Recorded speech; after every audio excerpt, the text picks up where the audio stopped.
LN247 lights up your day with unbeatable shows that guarantees absolute access to stories that revolves around politics, entertainment, and sports. Breaking news, plus detailed reports and analysis. At LN247, where the story goes, we go. Thanks for joining us. This is News Now on LN247. I am Shay Ankpiton. President Bola Tinubu has broken his silence on the increase in the price of premium motor spirit (PMS), popularly known as petrol. Tinubu, who addressed Nigerians living in China on Friday, said the petrol price hike and other reforms by his administration are parts of an overall strategy to set Nigeria on the path to economic growth. On Tuesday, the Nigerian National Petroleum Company Limited hiked the pump price of petrol to 897 naira across its retail outlets amid long queues at filling stations. The situation drew condemnation from many Nigerians and groups who asked the federal government to reverse the decision. It comes amid the scarcity of fuel, as well as the worsening inflation that has subjected Nigerians to further hardship. At the Beijing meeting, Tinubu defended the decision, saying hard decisions are crucial to economic prosperity. The president stated that though it is not always easy to have a national consensus on issues, he is ready to take the hard decisions to move the nation forward. Tinubu added that he is committed to replicating China's infrastructure in Nigeria.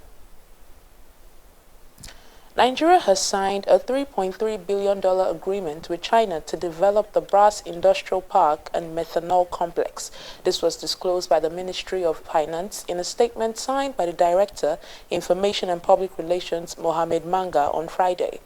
According to the statement, the agreement was signed during the 2024 Forum on China-Africa Cooperation and the inaugural China-Nigeria Economic Cooperation and Trade Conference. The park was described as a transformative project expected to significantly boost Nigeria's industrial output and generate vital employment opportunities. The statement read in a landmark event chaired by the Honorable Minister of Finance and Coordinating Minister of the Economy, Wale Edun, that heralds a new era of economic cooperation. Nigeria and China have reaffirmed their commitment to deepening economic cooperation, strengthening bilateral ties, and fostering sustainable development. The inaugural China-Nigeria Economic Cooperation and Trade Conference, held alongside the 2024 Forum on China-Africa Cooperation, has set the stage for unprecedented collaboration and growth between the two countries.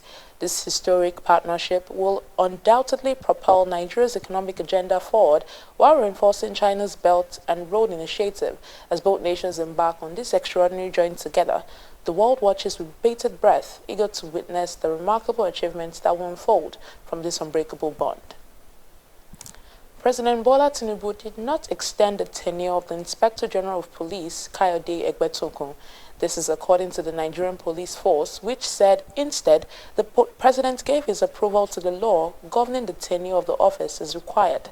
In a statement on Friday, Force spokesperson Muyiwa Adejobi said the IGP's appointment is for 4 years. The statement read, "The attention of the Nigerian Police Force has been drawn to various misleading reports and misinterpretations concerning the tenure of the Inspector General of Police, and wishes to categorically state that while what President Bola Tinubu approved for the IGP is not an extension of tenure, but rather the proper application of the law governing the tenure of the office of the IGP." Contrary to the misinformation being circulated in social media and in the news, an appointment letter in circulation was issued to the IGP shortly after his appointment was confirmed by the Police Council. This letter, dated 3rd November 2023, clearly stated that the President had approved the 4-year tenure for the IGP in accordance with the provisions of Section 2015A and Section 28C of the 3rd Schedule of the Constitution of the Federal Republic of Nigeria 1999 as amended. According to Adejobi, the IGP does not need to lobby for any tenure extension, as he has yet to use the years stated in his appointment letter.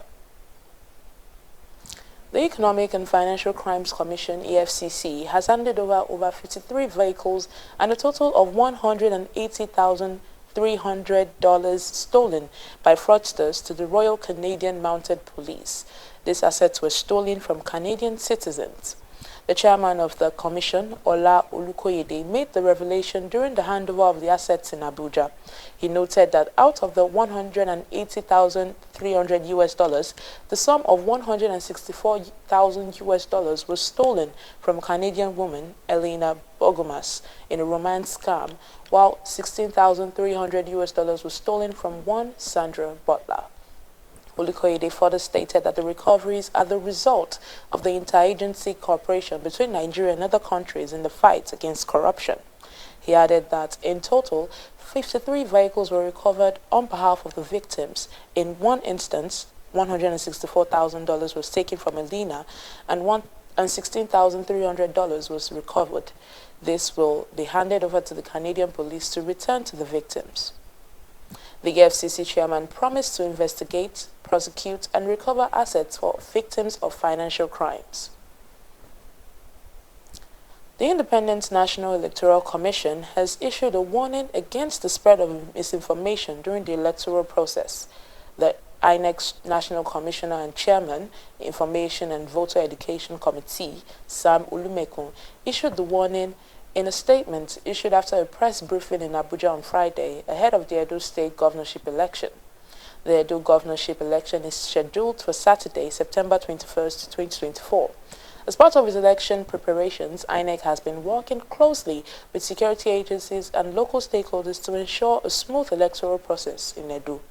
Key preparations such as installing bimodal voter accreditation system machines and printing triplicate copies of the voters register for all 4,519 polling units in the state are completed, represented by the Director of Voter Education and Publicity, Mary Inkim.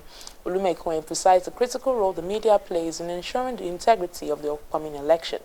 Ulumeko cautioned that the spread of false information, particularly in the digital age, could lead to public unrest and erode trust in the election results. The Northern Leaders and Arewa Consultative Forum, ACF Board of Trustees, BOT, has tasked federal government to urgently address the escalating insecurity and rise of living for the good of the citizenry in the country. The high-level delegation meeting, chaired by ACF Chairman Board of Trustees Alhaji Bashir Dalhatu Waziri Duse, focused on the escalating crisis of insecurity, economic hardship, and other pressing issues facing the region. The forum noted that Northern region is experiencing worsening crisis in the history of Nigeria. They reaffirmed commitment of defending northern interests to build trust and refrain from using derogatory language that could undermine communal harmony. The moment there is nothing troubling the north more than insecurity. The historically quiet, peaceful and prosperous north is today ravaged by Boko Haram and other insurgents, banditry as well as other violent crimes. The menace of drug trafficking and abuse keeps growing by the day. There does not appear to be any end in sight. Because of the strife, food production is becoming increasingly difficult as farmlands are abandoned and the farmers are either killed or are fleeing to IDP camps. Should do a lot more to build trust and affection between and amongst its people. Accordingly, Northerners belonging to different ethnic, religious, and other groups are enjoined not to call each other with derogatory or offensive names, such as Arne, such as Mushiriki, and others that do not promote inclusion but actually promote exclusion and division. In a communique read by the Forum's National Publicity Secretary, Professor Tukur Mohamed Baba, the forum expressed grave concern over the deteriorating security situation and rising drug trafficking in the north. They are calling for exploration of alternative and unconventional approaches to address the security crisis through adoption of community-driven defense models similar to the civilian joint task force in the northeast. Should do a lot more to build trust and affection between and amongst its people. Accordingly, Northerners belonging to different ethnic, religious, and other groups are enjoined not to call each other with derogatory or offensive names, such as Arne, such as Mushiriki, and others that do not promote inclusion but actually promote exclusion and division. Meeting further resolved to put an end to put all and sundry on notice that northern Nigeria is willing to consider any and all proposals on constitutional review that may be put on the table, now or in the future. Other northern leaders highlighted that the meeting is timely and apt, saying it's a new hope for the north and entire Nigeria. The problems in the north today are the problems of Nigeria. I am happy that this meeting is on the right track to begin to address some of the biting issues, that the underlying factors that created the situation in which we are. So this is my call. Let us remain united. And we don't have any other country apart from Nigeria.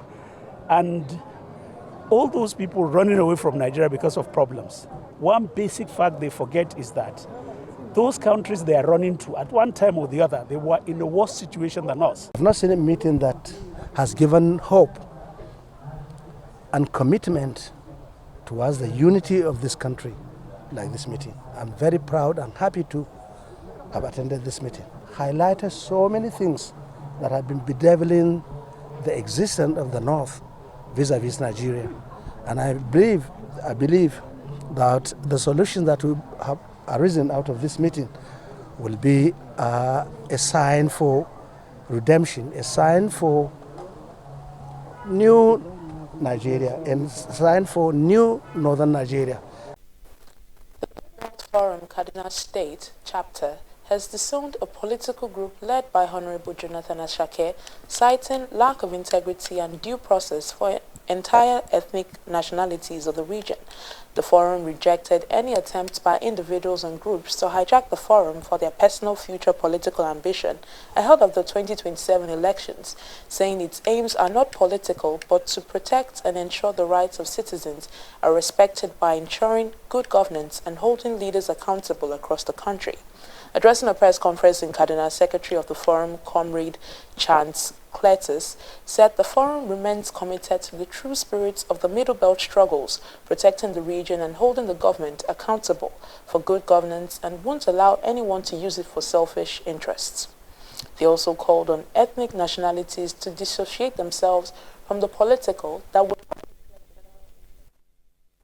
The Middle Belt Forum, Kaduna State Chapter, called on all the ethnic nationalities of the region in the states, Nigeria, and the whole world to reject and disassociate themselves from any activities of the Jonathan Asake, Barrister Mark Jacob, Emmanuel Alamu, and John Haruna political group, because it lacks due process, integrity, and is politically motivated against the genuine spirit of the Middle Belt Forum's struggle, with the following reasons. The election did not capture the spirit of the ethnic nationalities, tribes, and local government in Kaduna State. Traditional rulers of the Middle Belt in Kaduna State were not informed.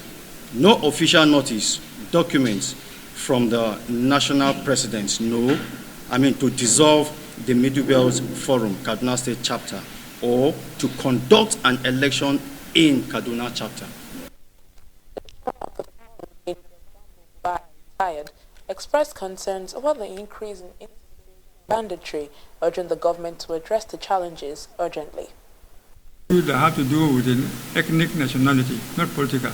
Getting right, no need to rush it. And the worst of it seems to be the registering insecurity challenges in the country. The moment you have a faction in the city, with the situation today, not something we can just go ahead without expressing our feeling. You're still watching news now on LN247. Still to come, news from around Africa and the rest of the world. LN247 is first of all a news station Well, we'll continue with updates from the just concluded governorship in the southeast has raised questions if INEC will be able to conduct elections. With a core team of over 40 correspondents spread across Nigeria. Nigeria is set to take its place. The unions of aviation workers are out here protesting. And affiliates in Africa, Europe, America, and Asia. We give you news as it breaks from the perspective you can trust. LN247 News, where the story goes, we go.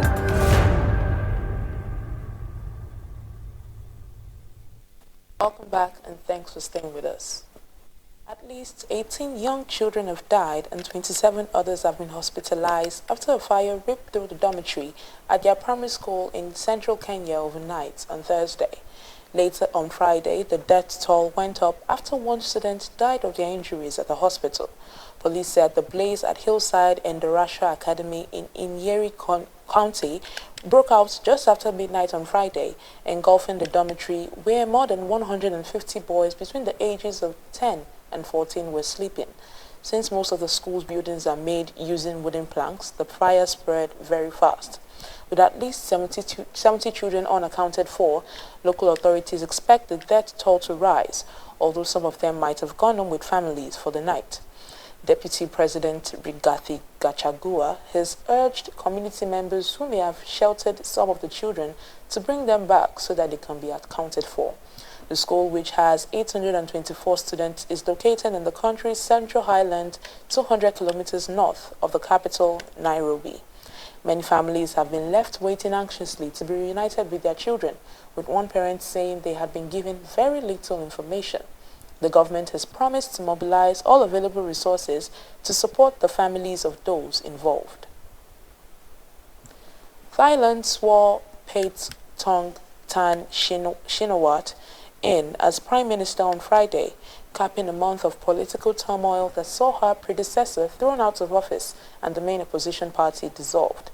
Paetongtarn, the daughter of former Prime Minister Thaksin Shinawatra, took the oath in a closed-door ceremony with King Maha Vajiralongkorn around 6:15 p.m. local time, officially becoming Thailand's youngest Prime Minister. The 36-year-old leader was later seen greeting reporters before entering an official vehicle and leaving the government house. The king congratulated a new cabinet in a speech broadcasted on television news. Paetongtarn replaces Srettha Thavisin from a Pheu Thai party after the kingdom's constitutional court sacked him in mid-August for appointing a cabinet minister with a criminal conviction. A 36-member cabinet includes 8 women, a record for Thailand according to public broadcaster Thai PBS. Donald Trump and Kamala Harris would square off on a Philadelphia stage next Tuesday for the first and perhaps only time before November's crucial election. The meeting comes just 2.5 months after President Joe Biden's disastrous debate performance that upended his re-election bid. While few expect a similar political earthquake to result from this matchup, both sides will be looking to score that knockout blow. Harris and Trump will be sparring in a state expected to play a crucial role in November's election. Polls show the candidates essentially tied in Pennsylvania, a key swing state that has sided with the winner of the last 2 presidential contests by just tens of thousands of votes. Like the June debates between Trump and Biden, Tuesday's showdown will have no live audience, and the candidates' mics will be muted when it is the other person's turn to speak. Trump sees the square-off as his best chance yet to end the political honeymoon Harris has enjoyed since taking over this summer as the Democratic candidate. Harris, a former courtroom prosecutor, will enter the night with relatively high expectations against a Republican opponent with 34 felony convictions and a penchant for false statements. The question is whether Harris, who did not particularly stand out during primary debates in the 2020 presidential campaign, can prosecute Trump's glaring liabilities in a face-to-face meeting on live television with the world watching. With less than 2 months to go before voters head to the polls and early voting in some states starting just around the corner, Tuesday's matchup could be a defining moment in a presidential election that has already repeatedly defied history.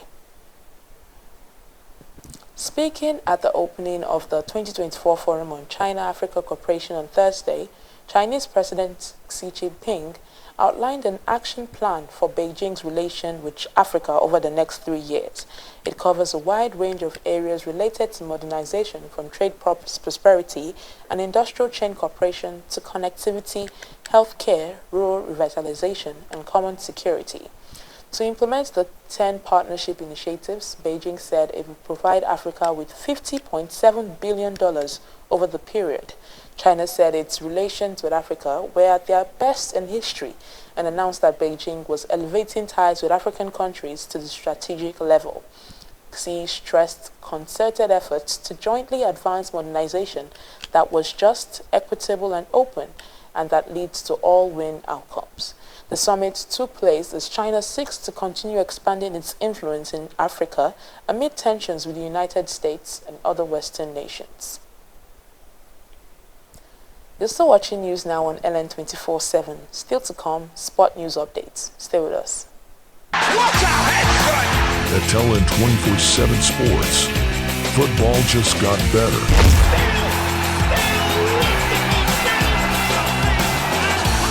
For the fans.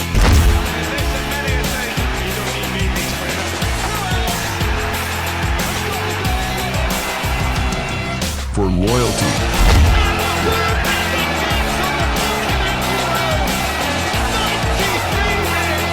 For the tackles. A near supernatural goal from Lionel Messi. For the celebrations.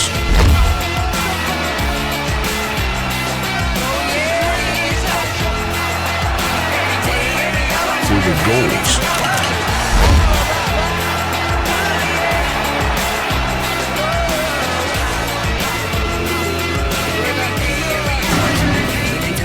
For the love of the game.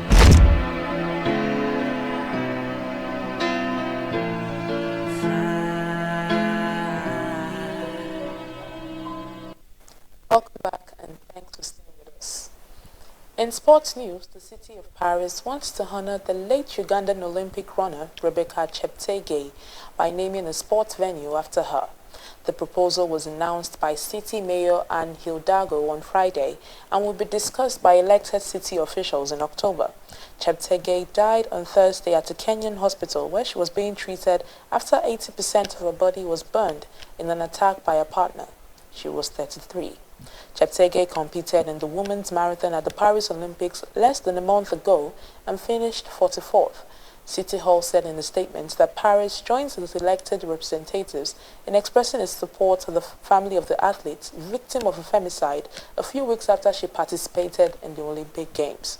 Trans-Nzoia County Police Commander Jeremiah Olekoisiom said this week that Cheptegei's partner, Dixon Indiema, bought a can of gasoline, poured it on her and set her ablaze during a disagreement last Sunday. Indiema was also burned and was being treated at the same hospital. Every 11 minutes on average, a woman or girl is killed by an intimate partner or family member somewhere in the world, according to figures from UN Women, the agency promoting gender equality, and the UN Office on Drugs and Crime. 4 in 10 women, or an estimated 41% of dating or married Kenyan women, have experienced physical or sexual violence perpetrated by their current or most recent partner, according to the Kenya Demographic and Health Survey 2022. Britain's Jack Draper vomited on court during a dramatic US Open semi-final defeat, where world number 1 Jannik Sinner ultimately proved a step up in class. The 22-year-old British number 1's breakout run at a Grand Slam tournament was ended in a 7-5, 7-6, 7-3, 6-2 defeat in New York. In the biggest match of his fledgling career, 25th seed Draper caused problems for Sinner in a tight first set, but as the contest became more physical in the second set, a picky-looking Draper vomited and was unable to inflict enough damage on Sinner's serve. The third set quickly got out of control for Draper, who looked spent as he wearily hugged his good friend Sinner after the Italian moved into his first US Open final. Sinner, 23, will go on to face either 12th seed Taylor Fritz or 20th seed Frances Tiafoe, who will meet in an All-American semi-final later on Friday. And that's it. That's news now at this hour. Please visit our website for more news updates and follow us on our social media handles now displaying on your screen. I am Shei Anquito. Many thanks for watching. LN247 lights up your day with unbeatable shows that guarantees absolute access to stories that revolves around politics, entertainment, and sports. Breaking news, plus detailed reports and analysis. At LN247, where the story goes, we go.